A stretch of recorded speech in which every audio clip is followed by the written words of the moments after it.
Hello friends, welcome to மக்கள் சேவை சால். இன்றைக்கி நம்ம ஒரு சூப்பரான இன்ஃபர்மேஷன் பற்றி தான் பார்க்க போகிறோம். அதாவது தமிழக அரசு சார்பில் நாட்டுக்கோழி வளர்ப்பதற்காக மானியம் வழங்குறாங்க. இப்போ இதை பற்றின மொத்த இன்ஃபர்மேஷன் தான் இந்த வீடியோ பார்க்க போகிறோம். இந்த வீடியோ ஸ்கிப் பண்ணாமல் ஃபுல்லாக பாருங்கள். அது மட்டும் அல்ல, இந்த வீடியோ நிறைய பேருக்கு ஷேர் பண்ணுங்க. ஓகே, அதாவது தமிழக அரசு சார்பில் நாட்டுக்கோழி வளர்ப்பு திட்டம் பார்த்தா கொண்டு வந்திருக்காங்க.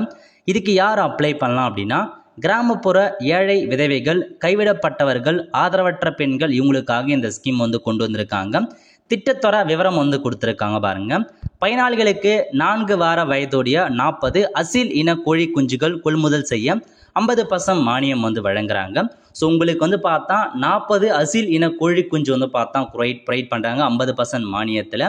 ஸோ தகுதி யார் யாருக்கு தகுதினா, பயனாளி ஏழை பெண்ணாக இருக்க வேண்டும், விதவைகள், கணவனால் கைவிடப்பட்டோர், ஆதரவற்றோர், மாற்றுத்திறனாளி மற்றும் மகளிர் சுய உதவி குழு உறுப்பினர்களுக்கு முன்னுரிமை வழங்கப்படும் அப்படின்னு சொல்லியிருக்காங்க. பயனாளி 50% பங்களிப்பு தொகையாக 1600 ரூபாய் வழங்க வேணும்னு சொல்லியிருக்காங்க. மீதி இருக்க அமௌண்ட்டை கவர்மெண்ட் ப்ரொவைட் பண்ணுவாங்க.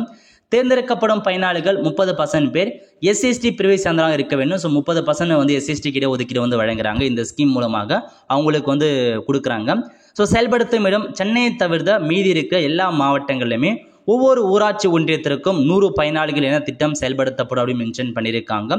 ஒவ்வொரு கிராம ஊராட்சிக்குமே 100 பயனாளி பார்த்தா தேர்ந்தெடுக்கப்படும் அப்படின்னு மென்ஷன் பண்ணியிருக்காங்க. விண்ணப்பிக்க முறை எப்படி அப்ளை பண்ணலாம் அப்படின்னா, மக்களோட முகாம் மூலமாக டைரக்டாக விண்ணப்பிக்கலாம், அல்லது அருகில் உள்ள கால்நடை மருந்தகம் அல்லது கால்நடை உதவி மருத்துவம் விண்ணப்பிக்கலாம் அப்படின்னு மென்ஷன் பண்ணியிருக்காங்க. ஸோ இந்த தகுதி இருக்குது அப்படின்னா தாராளமாக இந்த ஸ்கீமுக்கு அப்ளை பண்ண பாருங்க. நியரஸ்டாக இருக்கா கால்நடை மருத்துவமனை எங்கே இருக்கோ நீங்கள் அங்கே போயிட்டு அப்ளை பண்ணலாம். ஸோ இதான் விண்ணப்பிக்க முறை கொடுத்துருக்காங்க. ஒரு ஏழை பெண்ணாக இருக்கீங்க அப்படின்னா அப்ளை பண்ணிக்கோங்க. 40 கோழி குஞ்சு கொடுத்துருவாங்க. அதை ஸோ ட்ரைனிங்கும் கொடுக்குறதா சொல்லியிருக்காங்க. ஒன் டே உங்களுக்கு இந்த நாட்டுக்கோழி வளர்ப்பு திட்டத்துக்கான ட்ரைனிங்கும் ப்ரொவைட் பண்ணுறாங்க. நல்ல ஒரு ஆப்பர்ச்சுனிட்டி. ஸோ மிஸ் பண்ணாமல் அப்ளை பண்ணுங்க. ஏழை பெண்கள், அந்த விதவைகள், கணவனால் கைவிடப்பட்டவங்க அந்த மாதிரி இருக்கீங்க அப்படின்னா அப்ளை பண்ணலாம். ஸோ சென்னையை தவிர்த்து மீதி இருக்க எல்லா டிஸ்ட்ரிக்ட்லையுமே நீங்கள் அப்ளை பண்ணலாம் அப்படின்றத சொல்லியிருக்காங்க. ஸோ இதன் மூலமாக ஓரளவுக்கு நீங்கள் இன்கம் பார்க்கலாம் அப்படின்றதையும் பார்த்து அறிவிச்சிருக்காங்க. Okay, all the friends. So இதான் உங்களுக்கான மொத்த இன்ஃபர்மேஷன். ஸோ கண்டிப்பாக இந்த வீடியோ பிடிச்ச லைக் பண்ணுங்க. அது அடுத்து ஒரு நல்ல வீடியோ சந்திப்போம். நன்றி, வணக்கம்.